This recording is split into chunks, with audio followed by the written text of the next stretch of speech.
안녕하세요. 역사 돋보기입니다. 지난번 조선 정부와 여진족의 첫 번째 이야기에 이어 본격적으로 시작되는 세종대왕의 4군 6진 개척, 그 자세한 내막과 사연을 완벽하게 분석해드리겠습니다. 각설하고 바로 시작하죠.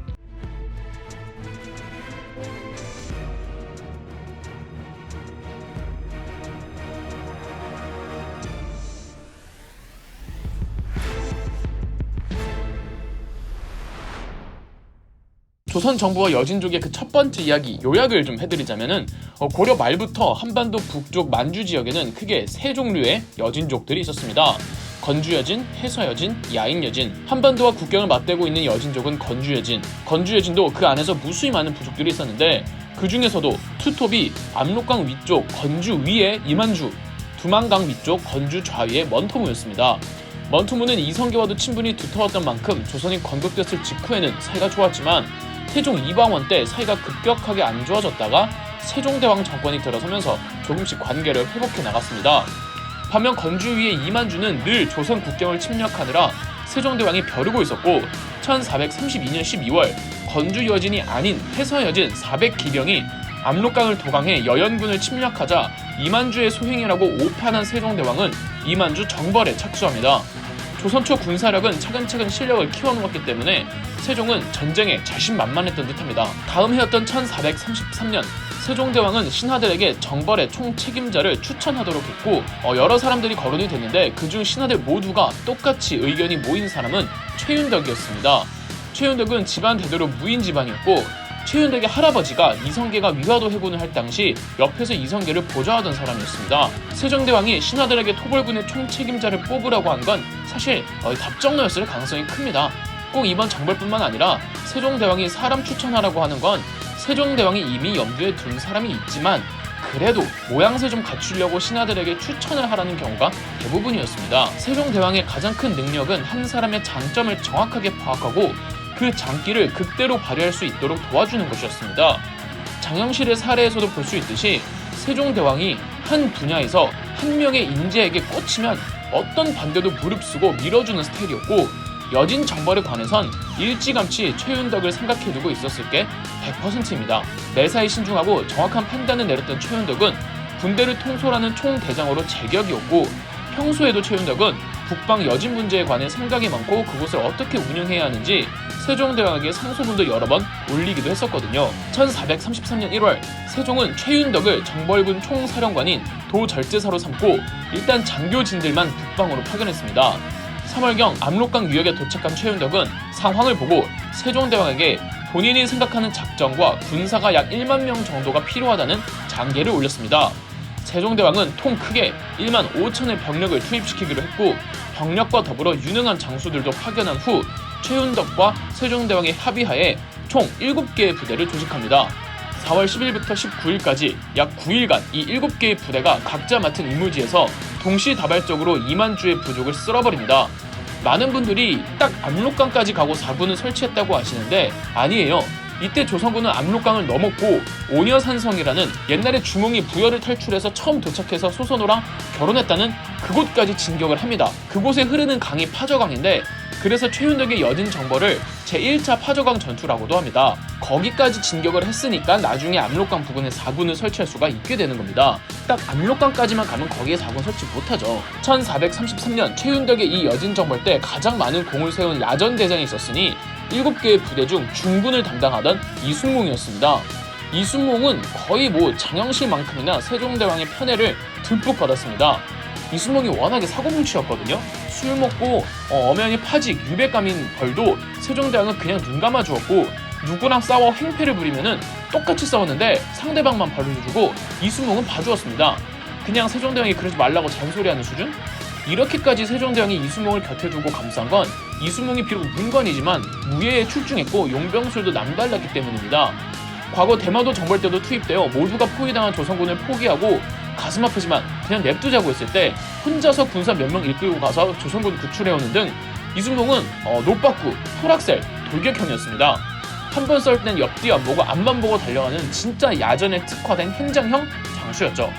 상관인 최윤덕과 완전히 반대인데 이래서 세종대왕이 최윤덕을 총사령관에 임명하고 이순몽에게 중군을 맡긴 겁니다. 신중한 최윤덕이 큰 그림을 보고 뒤를 봐주면 돌격대장 이순용이 과감하게 앞으로 치고 나갔죠. 둘 케미까지 고려한 세종대왕의 인력 배치였던 거죠. 최윤덕의 여진 정벌은 성공적이었고 이 공을 인정받아 최윤덕은 우의정에 임명됩니다. 대신 3년 동안만 거기 계속 있으라고 하면서 도절제사를 겸임하게 했고 최윤덕은 중강진 일대에 자성군을 설치합니다. 압록강 유역에 행정구역을 설치하는 건 세종대왕뿐 아니라 최윤덕의 오랜 꿈이기도 했습니다.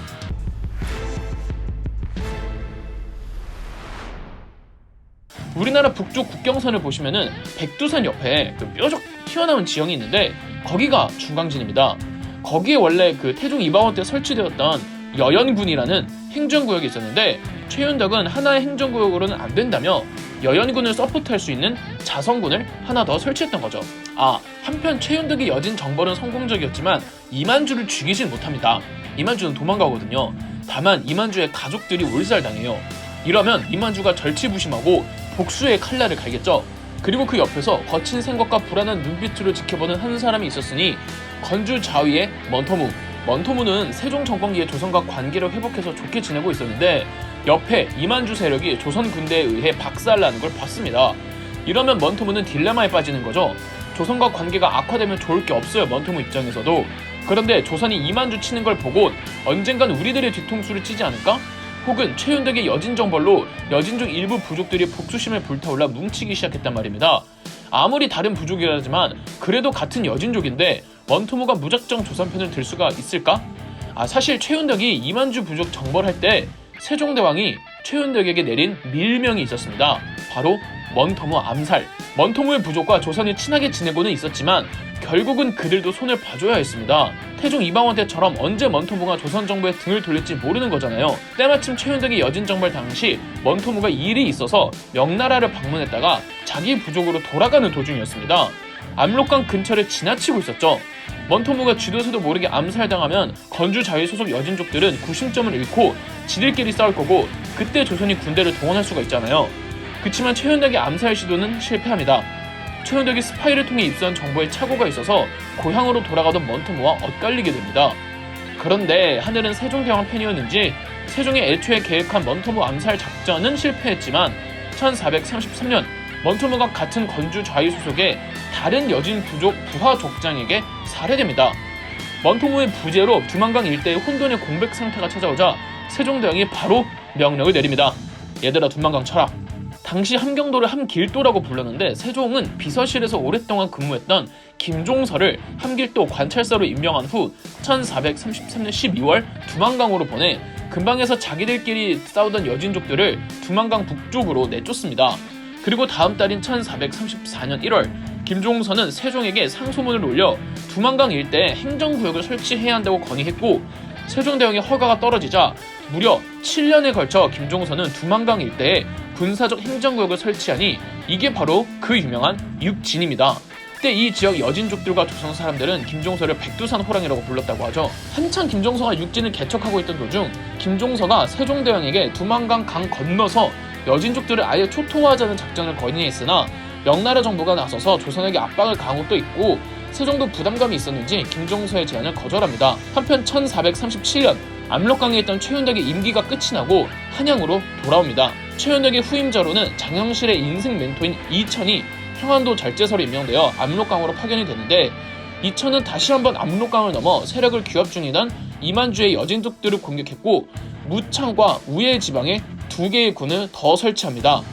이로써 기존에 설치되었던 여연군과 자성군 그리고 새롭게 설치된 무창군과 우예군 이렇게 총 4군이 설치되는 거죠. 이 4군도 설치하고 일궈내는데 몇 년 더 걸립니다. 자, 이렇게 세종대왕의 연간에 현 한반도의 북쪽 국경선이 확정되었습니다. 알게 모르게 지금 우리의 삶과 세종대왕이 연결되어 있는 게 많죠. 누군가는 더 나아갔으면 좋았을 것을 국경을 압록강과 두만강을 넘어가지 못한 게 아쉽다고들 하는데 4군 개척하는데 8년 정도 걸렸고 6진 개척하는데 7년이 걸렸습니다. 합치면 15년이고 이후로도 이 지역을 관리하고 완벽하게 한국 영토로 자리 잡기까지는 100년의 시간이 더 걸립니다. 이 정도까지 가는 것도 엄청난 실적입니다. 그리고 세종대왕은 원래 목표로 세웠던 곳이 압록강과 두만강이었습니다. 감정과 의욕만 앞서는 다른 왕들과 달리 세종은 본인이 애초에 구상했던 계획에 철저하게 의거하여 실행에 옮겼죠. 여진 정벌에 대한 논의가 한창일 때 신하들은 굳이 두만강까지 가지 말고 마천령 산맥까지만 가자고 합니다. 그런데 세종대왕은 압록강과 두만강을 고집했습니다. 과거 고려시대 때 윤관의 여진정벌군이 마천령 산맥까지를 목표로 진군을 했는데 결과론적으로는 실패했단 말이죠. 세종대왕이 윤관의 여진정벌을 분석할 때 이 산세는 한국인들보다 여진족들이 더 잘 파악하고 있기 때문에 산맥을 국경선으로 삼을 경우 또 뺏긴다고 생각했던 겁니다. 차라리 강을 경계로 방어하는 게 조선이 훨씬 제 실력을 발휘하고 효율적이라고 판단해 산이 아니라 강을 고집했던 거죠. 만약 세종이 신하들 말을 듣고 마천령까지만 갔다면 고려시대 때처럼 또 여진족에게 뺏겼을 거고 지금 한반도 영토는 더 줄어들었을 겁니다. 세종대왕의 분석력과 판단력은 정말 엄청나지 않나요? 자, 한편 이를 바득바득 가는 한 사람이 있으니 자기 가족과 터전을 모두 잃은 이만주입니다. 조선이 이만주를 찾아 죽이질 못한 게 화근이 되는데요. 세종대왕이 죽고 이제 이만주의 핏빛 복수극이 전개됩니다. 저는 조선정부와 여진족 그 세 번째 이야기에서 다시 오겠습니다. 그럼 역사 돋보기였습니다. 영상 재미있으셨다면 구독과 좋아요, 알림 설정까지 해주시면 감사드리겠습니다.